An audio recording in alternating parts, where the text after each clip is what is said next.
Hi everybody, this is Agnes from Sediment, and today I wanted to talk about why vintage might not be as important anymore. So brace yourselves.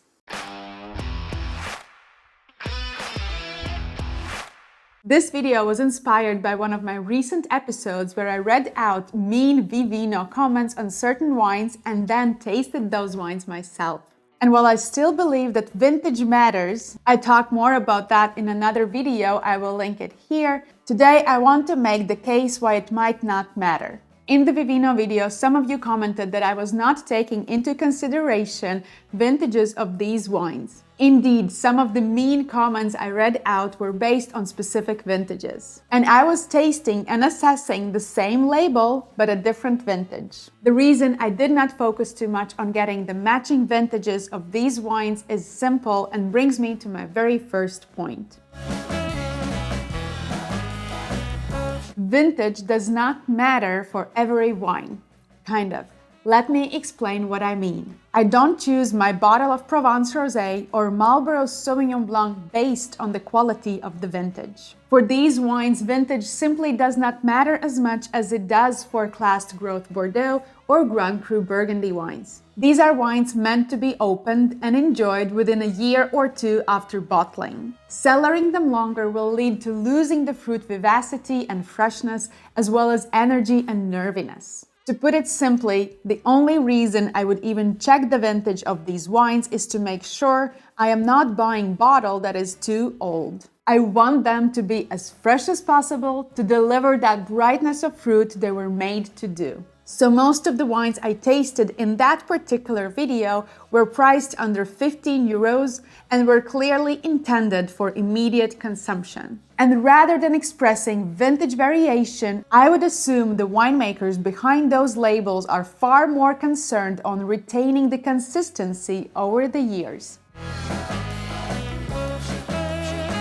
There are some who argue that there are no bad vintages anymore. First of all, we have learned how to better adapt to various weather patterns and hazards in the vineyards, be it heat or excessive rain. Majority of viticulturists today know how to manage their vineyards to ensure best quality fruit. And we also have a much deeper understanding of soils and how they interact with the vine's rooting system. And we have choice of various rootstocks and clones, something that was not readily available 30 or 40 years ago. So this allows us to create vineyards that are more harmonious and better suited to the unique climate and soil conditions. Whether that plant material we have planted will be suited to the specific site in 10 or 20 years is a different story, however, because as we have noticed, weather patterns are changing and becoming harder to predict. Still, in some regions, even hail no longer possess a serious risk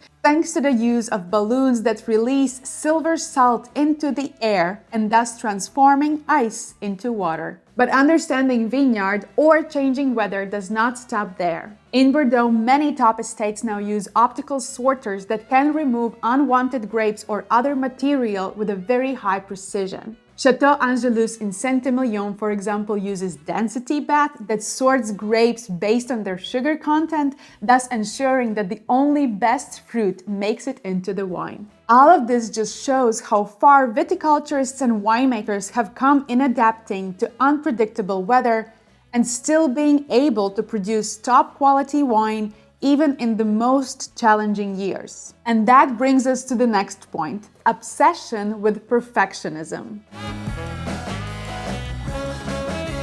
Winemakers, of course, are using all of this to ensure the best possible quality of their wines. And who could blame them? If we are paying $200, $500, or even $1,000 for a bottle, we expect nothing less than perfection. Whether that wine truly reflects the conditions of a specific vintage, however, is another story. Perhaps it does for the viticulturists, winemakers, or the owners of the estate, those who work the vineyards to reduce the disease pressure, who sorted the grapes and removed the rotten, unripe, or overripe fruit, or who made the very painful decision to reduce harvest by 40% to maintain the quality their consumers expect. I think this was perfectly highlighted by the 2024 vintage in Bordeaux, widely considered one of the worst, or perhaps more accurately, one of the most challenging vintages in recent years. And yet, winemakers sorted their grapes, used chaptalization where needed, increased concentration through bleeding, or through reverse osmosis. So maybe vintage matters more in those regions where winemakers do not have the access to all of that technology. Vintage charts are not obsolete. Some still provide good insight into a region's overall harvest quality. But a great vintage does not magically turn a poor viticulturist or a winemaker into a great one. Not everyone can take nature's gift and transform it into a great wine. On the other hand, there are skilled people, relentless people who work with whatever nature gives them and make the best out of it. You might not even be able to tell that their wine comes from supposedly bad vintage. We saved the grapes. We tried to save the grapes, but we didn't save the people because everybody was very tired. Recently, I re-listened to one of the podcast episodes with Frederick Panayotis, who will be greatly missed, who also touched upon this subject. And it got me thinking of vintages as a way of shaping the wine's style. Some vintages produce leaner, more focused, acidity-driven wines,